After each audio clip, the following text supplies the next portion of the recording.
Behind me is Santa Cruz Island. On this island exists a fox that can't be found anywhere else in the world.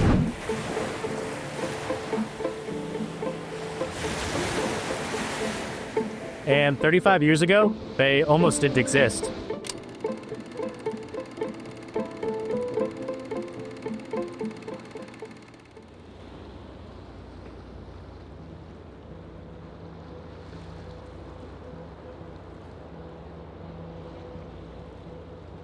Santa Cruz Island is the largest of California's Channel Islands. It spans 96 square miles, yet its topography is staggering. Jagged cliffs drop into the Pacific, ridges rise hundreds of meters, and valleys carve deep pathways into the interior. Each canyon and ridge creates microclimates. These patchwork habitats are critical for the island fox, providing cover, food, and nesting sites. Up here, you can see how complex the terrain is. Each valley, ridge, and canyon supports life in its own unique way, but the island fox, it thrives in these microcosms as it's finely tuned to the landscape here on Santa Cruz Island. Santa Cruz Island is separated from the mainland by 20 miles of ocean. It has been isolated for thousands of years, giving evolution free rein. Species have appeared here that exist nowhere else: miniature mammoths, the island scrub jay, and island foxes, all shaped by isolation. The Chumash people have called this island home since time immemorial. They believe that life started here, on the island they call Limu, which means in the sea. Archaeological digs reveal fox bones alongside human artifacts. Some fox bones show intentional burial, suggesting the animals may have held spiritual or companion significance. For thousands of years, humans and foxes coexisted on this fragile, isolated landscape. When you arrive here, you immediately feel the isolation, and there's no better storyteller for that isolation than the island fox. It tells a story of adaptation and survival through extreme evolutionary traits to near extinction. During the last ice age, roughly 20,000 years ago, global sea levels were more than 400 feet lower than they are today. The northern Channel Islands were connected into a single large landmass known as Santa Rosa, spanning over 829 square miles. It was likely in this environment, sometime between 9,000 and 13,000 years ago, that the ancestors of the island fox arrived. Genetic evidence indicates that these foxes descended from the mainland gray fox. Some arrived on the island via floating debris from storms, while others may have been intentionally brought to the island with the Chumash people. The isolation here set the stage for a remarkable evolutionary story, one that would shrink a mainland predator into one of the smallest canids on Earth.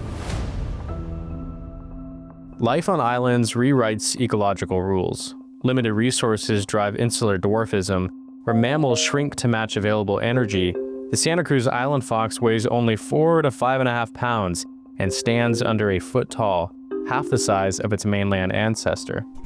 Their metabolic rate is lower than mainland gray foxes, allowing them to survive food shortages. Their senses, keen smell, hearing, and vision, are tuned to detect insects, small mammals, and subtle signs of danger. Foxes are primarily nocturnal, emerging at dusk to hunt, forage, and patrol territories. They're monogamous, forming lifelong pairs that defend territories and raise offspring cooperatively. Genetic studies reveal extremely low diversity, a phenomena called genetic flatlining. Because each fox's genetics are so similar, one disease outbreak could threaten an entire population. Yet foxes show remarkable behavioral flexibility. They switch diets seasonally, scavenge when necessary, and avoid territorial neighbors to maximize survival. Ecologically, island foxes are integral to the health of the islands. They regulate insect and rodent populations, disperse seeds from their scat, and aerate soil, creating additional microhabitats. Each ridge and canyon hosts a miniature ecosystem, and sitting at the center of each of those systems is the island fox, illustrating how one single species can influence an entire habitat. The biology of the island fox is a masterclass in adaptation to isolation. Small size, low metabolism, heightened senses, monogamy, and behavioral flexibility allowed them to survive in a habitat with fluctuating resources, unpredictable weather, and occasional human interaction.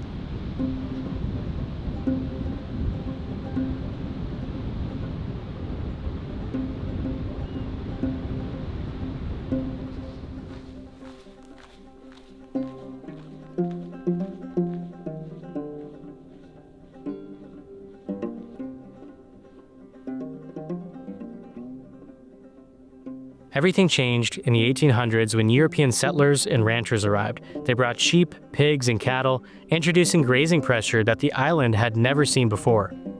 Native plants disappeared, hillsides collapsed into erosion, streams filled with sediment, and entire habitats unraveled.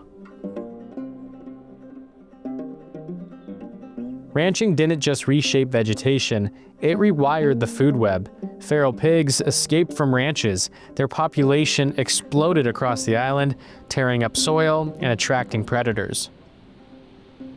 At the same time, bald eagles, historically the apex avian predator on the islands, was nearly wiped out by the pesticide DDT and habitat loss by the 1960s. With the bald eagle no longer in the area, that welcomed the new king of the food chain, the golden eagle. They were drawn mainly by the abundance of feral pigs, a reliable food source. Bald eagles primarily eat fish and scavenge, so they rarely prey on mammals. But golden eagles, they specialize in hunting small terrestrial animals in rugged terrain, which immediately put the island fox in danger. With no natural defenses against this new predator, the fox never stood a chance. In the late 1990s, the population numbers crashed fast. On Santa Cruz Island, over 90% of foxes were gone in under 10 years. Then disease hit, canine distemper, likely from domestic dogs, nearly wiping out what was left of the island fox. By 2004, every northern island fox subspecies was federally endangered. There are scars here, old fencing, eroded hills, and they tell a story. We can see exactly how human choices like grazing, bringing pigs, and indirectly encouraging new predators to the island pushed the island fox to the edge of extinction. Santa Cruz Island had become a case study in how quickly an isolated ecosystem can fail when invasive species, lost predators, and human land use collide.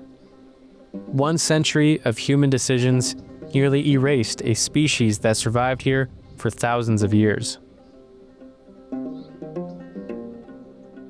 For the fox, these were catastrophic decades, but it also set the stage for one of the most remarkable comeback stories in conservation history, a story of intervention, adaptation, and hope. By the late 1990s, only a few dozen individual island foxes remained on Santa Cruz Island. The National Park Service, the Nature Conservancy, and the Institute for Wildlife Studies launched one of the most ambitious recovery programs ever undertaken for a small mammal. Their strategy was multifaceted: remove invasive predators, restore apex predators, breed foxes in captivity, and monitor every individual for survival. Golden eagle removal was critical. Using radio-controlled bow nets, biologists trapped and relocated golden eagles to the mainland, where they could no longer prey on the endangered foxes. Feral pig removal was equally as essential, eliminating the steady food source that kept golden eagles on the islands. Biologists used targeted tracking and the Judas pig method, radio collaring a single feral pig that would guide teams to the location of the larger herds, ultimately leading to their removal. Bald eagles were restored, which reset the natural predator-prey balance on the islands. The eagles that were introduced were raised in Alaska before being acclimated for release on Santa Cruz Island. They then reclaimed the apex avian niche, naturally deterring golden eagles from returning. Bringing back the bald eagle wasn't just symbolic, it was functional, restoring the predator that had kept this ecosystem in balance for forever. Captive breeding was equally important for the foxes. Foxes were carefully paired based on genetic studies to maintain maximum diversity. Pups were raised in naturalistic enclosures that mimicked island conditions. Biologists taught them to hunt, forage, and navigate the landscape safely before release. Each fox was microchipped and fitted with GPS collars, creating an unprecedented level of population monitoring. The program also emphasized timing. Fox releases were carefully coordinated with bald eagle establishment and golden eagle removal. This ensured pups had the highest survival chances, allowing populations to rebuild quickly without facing the predation pressures that had nearly wiped them out. Every individual fox was an experiment, not just in survival, but in restoring the native ecosystem. Biologists and ecologists learned that behavior, genetics, and timing all mattered. One wrong step would undo a decade's worth of work. Today, the Santa Cruz Island fox population has rebounded to over 3,000 individuals. Across all northern islands, there are more than 9,000 foxes. This recovery is widely regarded as the fastest documented for any mammal in recorded history. After being classified as federally endangered in 2004, 3 subspecies were removed from the endangered list in 2016. A multifaceted conservation plan successfully reversed a near-extinction event in a short period of time. The fox's return isn't just a win for one species, it's proof that with careful intervention, science, patience, and respect for ecological complexities, we can repair even centuries of damage.